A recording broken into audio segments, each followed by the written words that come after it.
Aujourd'hui, on parle d'une belle découverte autour de la galaxie. C'est le 1110e épisode de Ça se passe là-haut.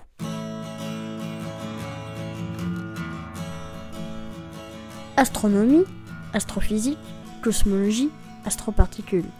Ça se passe là-haut, par Eric Simon. On connaissait les bulles de Fermi. On en parle ici depuis 2012. Ces vastes étendues de plasma émettant des rayons gamma de part et d'autre du plan galactique. Eh bien, il faudra compter désormais sur les bulles de Hirosita, des lobes encore plus étendus englobant les bulles de Fermi, et sans doute ayant la même origine, au centre de notre galaxie. L'étude est publiée dans Nature. C'est dans le domaine des rayons X mous, c'est-à-dire de faible énergie, que travaille le télescope X Hirosita, à bord du satellite Spectre-RG.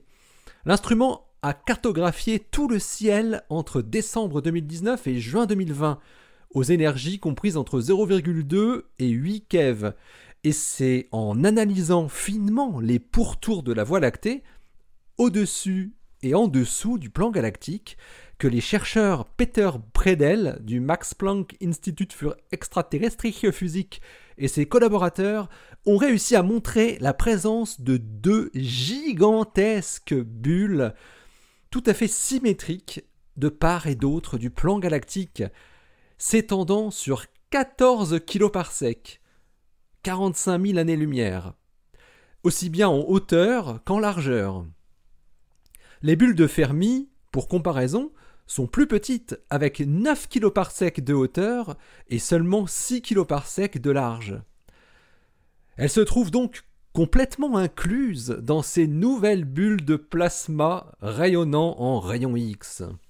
On connaissait en fait déjà depuis des années une région singulière, fortement émettrice de rayons X dans l'hémisphère nord galactique, qui avait été nommée le North Polar Spur. Mais ce que révèlent ces nouvelles observations de Hirosita, c'est que cette structure n'est que le bord de la bulle nord et que la même structure apparaît dans l'hémisphère sud, quoique légèrement moins intense.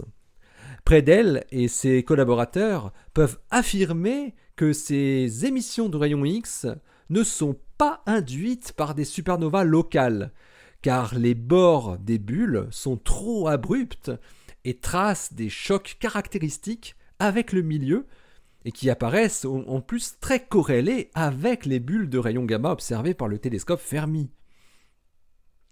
À partir de ce qu'on voit, aussi bien dans les bulles de Fermi que dans ces bulles de Hirosita, les chercheurs arrivent à calculer la quantité d'énergie qui est requise pour les former, 10 puissance 56 erg.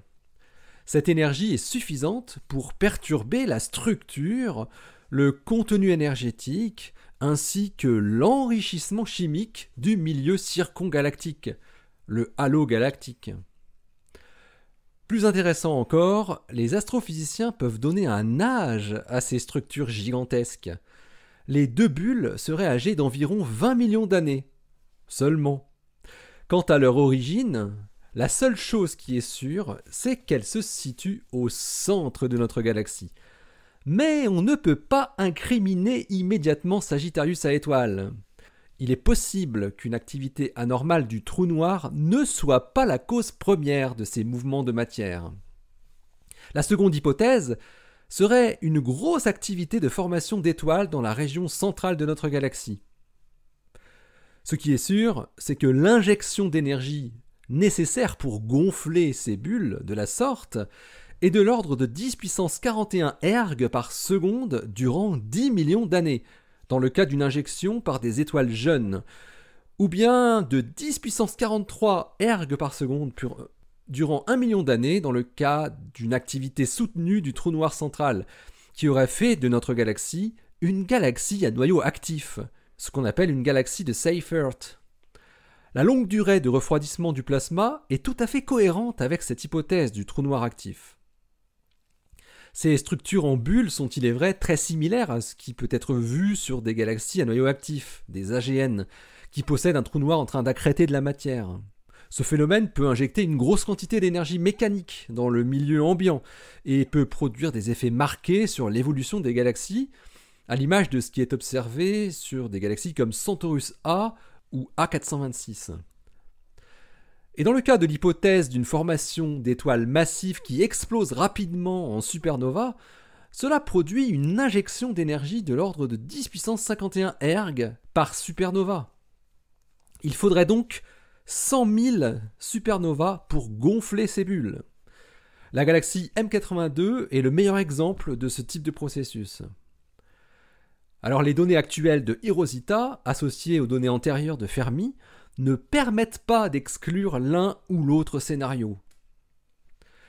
Les très esthétiques résultats de l'équipe de Predel corroborent en tout cas la notion que les galaxies spirales inactives, comme la Voie lactée, possèdent dans leur halo du plasma chaud qui peut être très perturbé par l'activité de leur disque. Ils démontrent aussi la présence de mécanismes de feedback dans des galaxies qui sont en apparence très calmes. L'article de Peter Predel et ses collaborateurs est paru dans Nature le 9 décembre 2020. C'est le volume 588. Il porte le titre « Detection of Large-Scale X-ray Bubbles in the Milky Way Halo ». Allez, d'ici la prochaine, portez-vous bien, restez bien les yeux vers le ciel et les pieds sur terre. Allez, salut!